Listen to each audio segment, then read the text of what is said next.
Now on CoastTV News.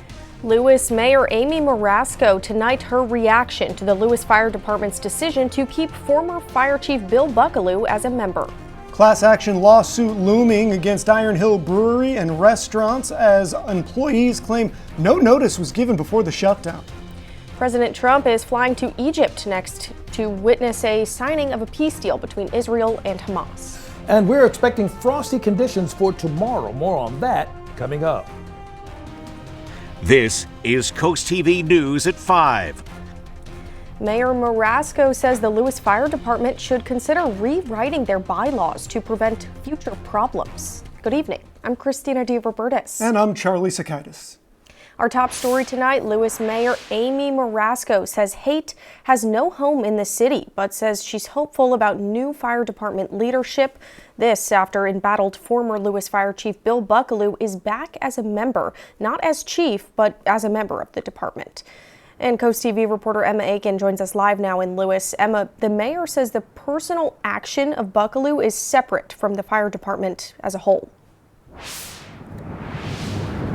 Christina, Lewes Mayor Amy Marasco says at no time was the Lewes community impacted in terms of fighting fires or saving lives. Marasco says public service continues and was never at risk.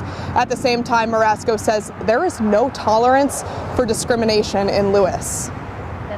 Lewes Mayor Amy Marasco says she doesn't know how the Lewes Fire Department is handling things internally, but is continuing her conversations with current leadership. You have to self-govern. If you have situations that are absolutely not inclusive, there is no tolerance for hate or discrimination in our community. So when you do see it, you have to act upon it. And that's what I believe the president and the new chief have done. We asked the mayor this. What would you say to community members who might just be confused and frustrated by kind of all of this? What I would say is they have to follow their own bylaws. But if their bylaws are not responsive to the need, then I would encourage them to review their bylaws and go into the bylaws and see where they have to fix things. We have to follow process as public leaders, but if we find that our processes and procedures are not nimble enough to address a critical issue, then it behooves us to go back in and rewrite bylaws.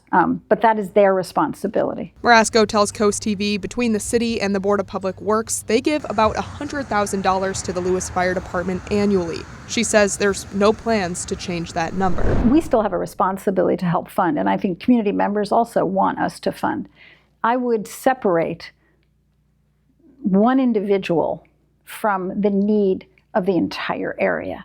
So I wouldn't be making my finance decisions related to that. Again, it's the Finance Committee that will recommend to Council. But our finance decision is about public safety for the entire community. Mayor Marasco says outside organizations should hold the fire department accountable, but it's up to the fire department on the inside to do its own governance. We did reach out to former Fire Chief Bill Buckaloo and President Wally Evans again today, and we did not hear back. Reporting live here at the Lewes Fire Department, Emma Aiken, Coast TV News. Thank you, Emma. And all this comes after Buckaloo had multiple controversies during his time at the department. Bill Buckaloo was serving his 5th term as fire chief at the time of his suspension. But back in 2018, Buckaloo was arrested by Lewes police for disorderly conduct after urinating off a dock. And in 2020, while serving as assistant chief, Buckaloo was suspended for a Facebook post that included a slur aimed at a drag performer following a show in Rehoboth Beach. That post was later deleted and Buckaloo issued a public apology. And following Buckaloo's suspension in July, the Lewes Fire Department held an election to pick a new fire chief, Robert Stevens, now currently serving that role as fire chief. Full disclosure here, the current fire chief, Robert Stevens, is the husband of Coast TV's assistant news director and anchor, Madeline Overturf. All Iron Hill Brewery and restaurant locations across the U.S. closed its doors on September 25th, but how employees claimed the company did it caught the eye of a Pennsylvania law firm. Coast TV News reporter Brandon Ferguson is live in Rehoboth Beach. Brandon, we now know exactly why all locations shut down. Charlie, according to documents, Iron Hill officially filed for bankruptcy on October 4th. Those same documents show the company is $20 million in debt.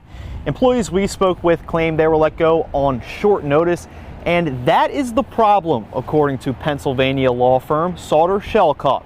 The law firm is looking into Iron Hill potentially violating the WARN Act or the Worker Adjustment and Retraining Notification. The act says it requires most employers with 100 or more employees to provide 60 days advance written notice before closing. CoastTV spoke to one former employee on the phone about how little he claims his notice was. 3 hours before open of business. Everyone was really shocked and disappointed. The law firm is asking former Iron Hill employees to reach out to them. And again, right now this is just in a potential class action lawsuit and no official suit has been filed. Live in Rehoboth Beach, Brandon Ferguson, Coast TV News. This brings us to our Coast TV poll. We want to know, how should workers be notified when their workplace shuts down? Let's take a look at the results, see what you all think. 18% say a 60-day warning, 69% say an in-person meeting. Oh, the numbers are changing as we're here. 14% say any fair way, 2% think written notice. If you haven't voted yet, or if you want to leave a comment, you can do that at coasttv.com or use the mobile app. Now let's take a live look into Ocean City as we check in with our first alert Chief Meteorologist Paul Williams. Paul, we are inching towards the weekend here. And we're inching towards cooler weather, very fall feel outside. However, we're watching out for a serious storm that's going to develop over the weekend. We'll get to that in a moment. First of all, everything's cool for right now, literally and figuratively. 63 degrees, Ocean City, 9-mile-per-hour winds will drop to 58 degrees by 9 o'clock under mostly clear skies. We do have a coastal flood watch in effect for Sussex County. Now that's connected to the high tides and all of that, but also something a bit new, a storm watch is going to go in effect for us on Monday. This really kicks in Sunday going into Monday because we have a monster-sized storm that's going to park itself right close to our shore. We'll elaborate on that in detail in a moment. Till then, back to you. Thank you, Paul. In new development news, Sussex County Council is holding a public hearing on November 4th for the Cool Spring Crossing project. At 10 a.m., the council will meet with the public, hearing beginning at noon, and that would be the development which is located off of Route 9. According to plans, it would cover 637 acres, 1,922 housing units, and despite concerns from locals, $250 million in investment from DelDOT is estimated for infrastructure management in the area. Also, over 114 acres of trees and 100% of natural resources at the property's boundary. That's at the boundary areas would be protected. In May of 2025, Coast TV reported that concerns also came from the Sussex Preservation Coalition. President Trump says he will travel to Egypt next week to witness the signing of a peace deal between Israel and Hamas. The president announced last night that the first phase of that peace deal has been reached. As NBC's Yamiche Alcindor reports, the Israeli government is reviewing the deal and considering a ceasefire today. According to the president, Hamas will release about 20 remaining living Israeli hostages on Monday or Tuesday. In Israel and in Gaza, spontaneous celebrations as Hamas and Israel agree to the first phase of President Trump's plan to end the war, which has raged for 2 years. Last night we reached a momentous breakthrough in the Middle East, something that people said was never going to be done. For the families of Israelis taken hostage by Hamas, a moment of hope. This was their reaction when President Trump told them their loved ones would be coming home. They're all coming back on Monday. We have all waited far too long for this moment. Now we must make it truly count. Under the deal, Hamas must release all the hostages it is still holding. 20 are believed to be still alive, and Hamas is also believed to be holding the remains of 28 more hostages. Israeli troops agreed to withdraw from Gaza in stages and free hundreds of Palestinian prisoners. The plan also calls for humanitarian aid and construction materials to flow freely into Gaza. And Hamas is expected to leave power for good. I think it's going to be a lasting peace, hopefully an everlasting peace. On Capitol Hill, a rare moment of bipartisan agreement, with Democrats praising the deal and crediting the president for getting it done. The exciting prospect of this peace deal is monumental. Nothing like it in recent history, potentially. And there are a lot of people who deserve credit for it if it happens. President Trump is among them. So far, Israel and Hamas have agreed to phase 1 of the deal, but there are key issues that still need to be worked out, like exactly which Palestinian prisoners will be released and who will govern Gaza. But today, the president said he did not want to talk about phase 2 of the deal just yet. Yamiche Alcindor, NBC News, Washington. The city of Lewes asking locals to bring items off the beach, the deadline, and the consequences if you don't. And we're about to endure a very frosty fall feeling in the air for tomorrow morning before a storm shows up, Christina. But first, Hornets honoring history. Members from the 1985 MEAC champion Delaware State University football team are holding a reunion on Friday. How their coach changed the course of life for players and developing a lasting bond. That's this week's Coastal Connections, up next.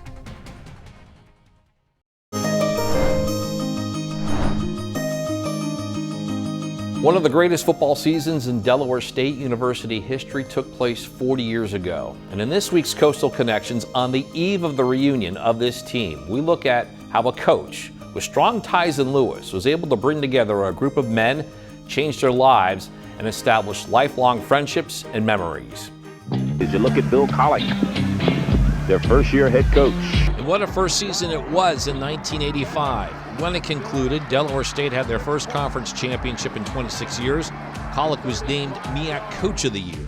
However, for the former Cape Henlopen High School student, teacher, and coach, the season could have played out in Harrisonburg, Virginia, and not in Dover. Following the 1984 campaign, the Hornets head coach Joe Przicki took the job at James Madison. You were the defensive. Buckaloo was his defensive coordinator at the time. He really wanted to take all of us with him, and it sounded exciting. However, I was married and my wife was expecting with our second child. And I had worked at BB for a while, and she said to me one day, you know, this whole football thing can be fleeting. Soon after he told Przicki no, he told Delaware State yes to taking the role as the Hornets head coach. I was excited because Coach was my defensive coordinator when I was at Cape Henlopen High School. So, you know, when we found out that Coach was going to be the head coach, I mean, I was just ready and just ready to go. Number 98 for the Hornets, Tim Gray, was a standout player at Cape Henlopen. With Buckaloo as his assistant coach, he helped lead the Vikings to the 1979 state championship, and that connection helped in the recruiting process. I was reluctant because I had my mind set on going into the Army, active duty. And, you know, Coach in his way of saying, he said, you know, Timmy Gray, you know, you'll be the first in your family to go to college. First generation. After a loss in their 8th game, the Hornets traveled to Baton Rouge for a nationally televised matchup with traditional, historically black college and university power, Southern. It's just totally different. I mean, the way we did the walkthrough, the way there's media everywhere, and you know what I mean? It's just different, you know, which also meant that we were important because we were here. We just went down there and we just basically destroyed them. You know, and you know, Southern, you know, their band was again well known. So probably after the third quarter, they was playing for us and not them. As the game comes to an end, the final score 46-8. The Hornets would finish the regular season with a 9-2 record, ranked 12th in the nation, champions of the MEAC, and awaiting the announcement of a spot in the Division I AA playoffs. An announcement that never came. You do everything you're asked to do. You show up early, you show up on time, you're prepared, you do what you're supposed to do, and it's almost like, okay, so where are the football gods and tell us, okay, you guys are in. And it just didn't work that way. So it took a while for us to be able to let that go and really get back and enjoy and embrace the MEAC championship. But embrace it they have over the years, and now, on this milestone anniversary, they will head to Dover for a reunion. Whenever you get the chance to see them, you know, you cherish that moment. You know, 40 years, I mean, whew, that's a minute.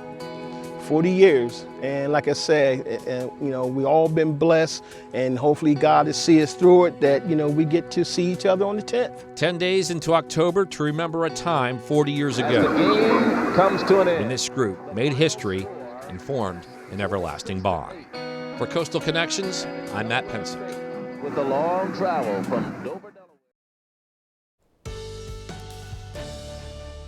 We had a bit of a chilly start today, and we're going to have a chillier start for tomorrow. But then after that, we're going to brace for, a lot of wind and a lot of rain.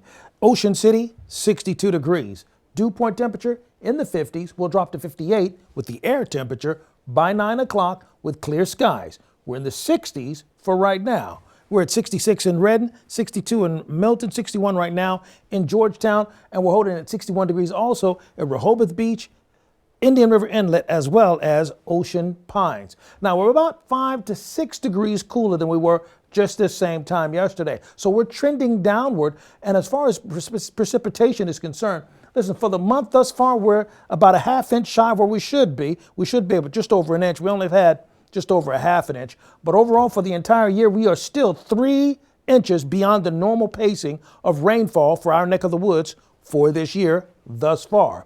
We have several advisories to pass along to you. First and foremost, we have the Coastal Flood Watch. That's connected to the high tides primarily. And then we also have a beach hazard statement staying in effect until 8 o'clock Friday. Will be extended more than likely because we're looking for a very disruptive storm to park itself off the coast. Storm watch, and that's what's prompted this storm watch for Monday. This is basically we're watching out for storms over the water. So it's a storm over the water kind of a watch.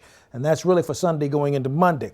Gale wind watch is also in effect for us for Cambridge, Castlehaven, Oxford, Hills Point, watching out for about 35-mile-per-hour winds. So it's going to be breezy, period. And we have a frost advisory just to our northwest and a freeze warning north of that. So we're just dealing with several things at one time. So we're looking for Friday along the coast, staying in the 60s, winds out of the east. And we're looking for chances of flooding staying high near the coast, 50 to 60 mile per hour wind gusts from Lewis Beach down towards Fenwick Island. And as you take a look at these winds, look at 40 miles per hour. And then on Monday, 54 miles per hour diving directly out of the north and still kicking it. Then we have this amount of rain that's going to slide through with this low pressure system. And as it swings out of the way, it's going to drop some rain our way, possibly 2 to 4 inches of rain. But we detail that with our actual projections. And thus far, we're looking at possibly 2.5 to possibly 3 closer to the beaches. Finally, here's a look at the 7-day forecast. Yeah, things are going to start deteriorating on Saturday and then really go out sideways Sunday going into Monday. Thank you, Paul. Coming up on DSN at 8:30, Bayside Conference Field Hockey when Easton takes on Pocomoke. Then it's the final score at 10:30. And beach cleanup, the city of Lewes asking locals to go get any of their stuff from the dunes and beaches. That's by October 13th. All chairs, dock boxes, kayaks, boats, and more are to be moved according to city officials. Anything left over after that deadline will be removed by the city staff and taken to Shelley Avenue Maintenance Yard, the maintenance department. They're going to assist with item pickup, but anything not picked up before October 31st will be thrown out. Coming up, the Lewes Diner and Pizzeria closes when the last day of business is. Stay tuned on CoastTV News at 5. The Lewes Diner and Pizzeria on Savannah Road is closing up shop on October 19th. The company making the announcement on Facebook today. After a decade of creating memories during breakfast, lunch, and dinner, the company says they are sad to announce the closing. And now here's a live look outside into Dover. We'll have one more check on your forecast after this. Remember that each and every Friday you can cheer up with a weekly dose of local good news from Coast TV. We have features, we have cool things to do every weekend, and more. And you can sign up for free. Just go to coasttv.com/signup. Coming up new on Coast TV News at 6, Sea Witch Festival is back. The welcome from Rehoboth Beach Police Department includes new parking regulations. All right, let's take a look at our current conditions in Dover at 65 degrees. We'll drop to 55 by 10 degrees by 9 o'clock. Coastal flood watch is in effect for the immediate Sussex County area. A storm watch, watching out for stormy conditions over the weekend, and that's going to be off of the coast there. And then we have a concern about a beach statement for the coastal region. Our umbrella giveaway winner is Jennifer Hughes of Millsboro. Congratulations. And as you remember, you can always keep up with your forecast by calling our weather line. And here's a look at your 10-day forecast. Thank you, Paul, and thanks for joining us for Coast TV News at 5. For more news, more local weather, download our Coast TV News app. Inside Edition is up next. And we'll see you later tonight for Coast TV News at 6. Have a great evening.